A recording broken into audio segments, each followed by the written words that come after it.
பெருமாளின் 4வது அவதாரம் நரசிம்மாவதாரம்.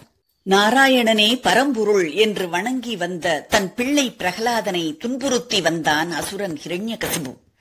அந்த பிரகலாதனை காப்பாற்ற திருமால் பாதி நரனாகவும் பாதி சிம்மமாகவும் உருவம் கொண்டு ஒரு தூணில் இருந்து வெளிப்பட்டு வந்து அரக்கனை கொன்றதுதான் நரசிம்மாவதாரம். திருமாலின் தசாவதாரங்களில் நரசிம்மாவதாரத்தின் உருவ அமைப்பு, மகிமை போன்றவற்றை சொல்லிக்கொண்டே போகலாம். நரசிம்மர் என்றாலே உக்ர வடிவம், நினைத்ததும் பயம் கொள்ள வைக்கும் தோற்றம்தான் நினைவிற்கு வரும்.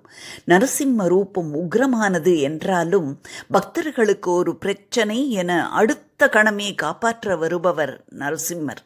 நாளை என்ற சொல்லை அறியாத நரசிம்மர் என்பார்கள். ஒரு தாயின் கருவில் உதித்து வந்தால் கூட தாமதமாகிவிடும்.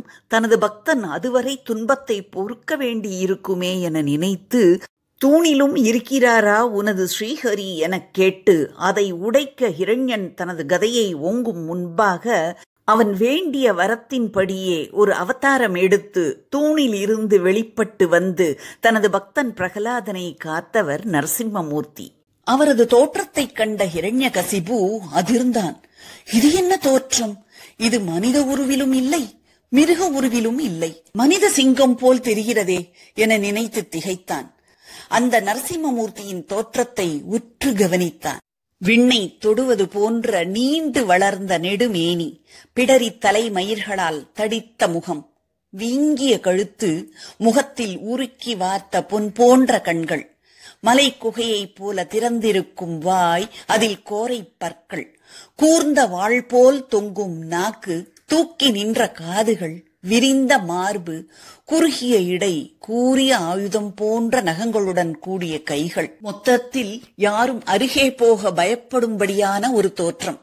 இதை கண்ட ஹிரண்யன் தன்னை கொல்ல ஸ்ரீஹரி எடுத்த அவதாரமே இது என உணர்ந்தான். தன் கதையை கையில் ஏந்தி நரசிம்மரை எதிர்கொண்டு மோதினான். அவனை கையால் பிடித்து ஒரு வாயிற்படியில் தான் அமர்ந்து கொண்டு அவனை தன் தொடை மீது வைத்துக் கொண்டு கூர்ந்த தன் நீண்ட நகங்களால் ஹிரண்யகசிபு உடலை கீறி கிழித்தார். ரத்தம் பீரிட்டு பாய்ந்தது. அப்போது நரசிம்மருடைய முகம் அக்னி பிழம்பாக காணப்பட்டது. ஹிரண்ய வதம் அது நடந்தது. ஹிதமும் அங்கு நடந்தது. சபை அது இன்னும் நடுங்கிக் கொண்டிருந்தது. சமயம் சகஜமாக காத்திருந்தது. நிருசிம்மம் மெல்ல பிரகலாதனை பார்க்க அவனோ கண்கள் மூடி தன்னை மறந்திருந்தான். நிருசிம்மம் மெல்ல அவனை இழுத்து தன் மடியில் கிடத்தி அணைத்தது. தன் பார்வையாலேயே அவனை வாஞ்சையாய் வருடியே அவன் பயம் அதனை தணித்தது. குழந்தாய், என்ன வேண்டும் கேள் என்றே அவனை பேச வைத்தது.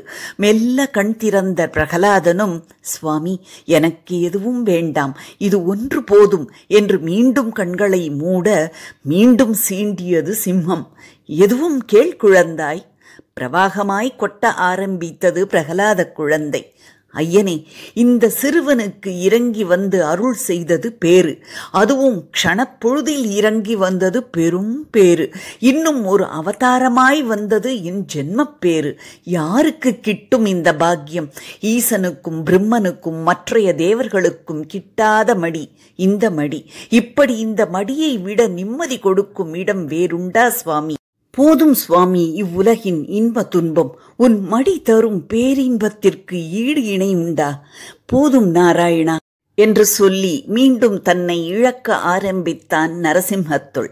நரசிம்மமும் மெல்ல கண்களை மூடி குளிர ஆரம்பித்தது பிரகலாதனுள்.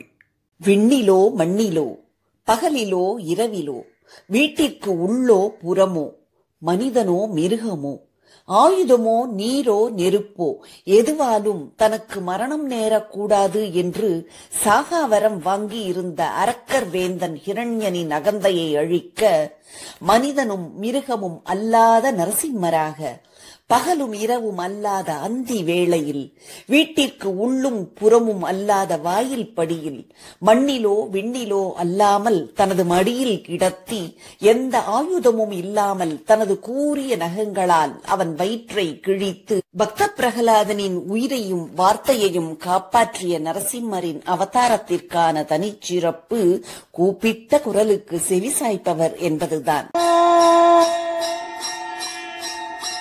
உக்ரம் வீர वीरं महाविष्णुं ज्वलन्तं सर्वतोमुखं नृसिंहं भीषणं भद्रं मृत्युं नमाम्यहम्। उग्रं वीरं महाविष्णुं ज्वलन्तं सर्वतोमुखं नृसिंहं भीषणं भद्रं मृत्युं नमाम्यहम्।